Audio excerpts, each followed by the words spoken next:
Jangan percaya Datuk Zahid. Dia kata kita pergi Solo, bertanding 56 kerusi. Itu semua wayang. Itu fitnah mereka. Ni saya nak cerita dengan semua jentera-jentera Barisan Nasional. Termasuklah rakyat Johor yang saya cintai. Beliaulah yang memberikan saya kebenaran untuk mengumumkan bahawa kita bertanding di semua 56 kursi. Itu realitinya. Tapi yang dijaja di bawah, satu undi untuk DAP adalah, maaf terbalik. Satu undi untuk BN adalah satu undi untuk DAP.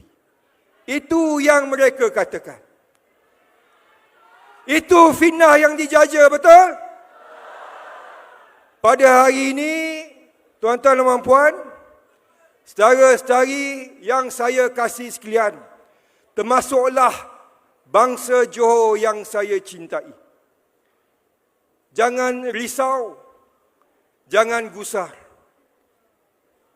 Hari ini dengan kebenaran Yang Amat Berhormat Pengerusi, insya-Allah apabila kerajaan kita ditubuhkan kembali dengan perkenan ke bawah duli tuanku Sultan Johor, dengan perkenan pemangku Sultan Johor, jika kita diberikan mandat untuk memimpin sekali lagi, kita tidak akan sekali-sekali bersama dengan DAP dalam kerajaan Barisan Nasional.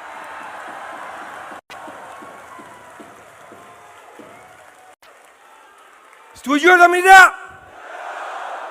Barisan Nasional setuju atau tidak? Bangsa Johor setuju atau tidak? Saya Yang Amat Berhormat Datuk Seri Presiden lebih rela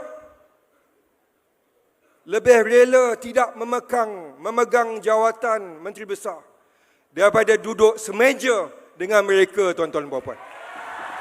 Ini semangat Johor kita, betul? Bangsa! Bangsa! Bangsa! Dan ini bukan isu perkawaman, Datuk Seri.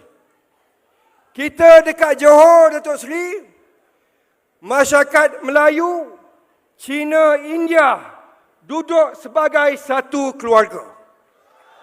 Kita semua bangsa Johor.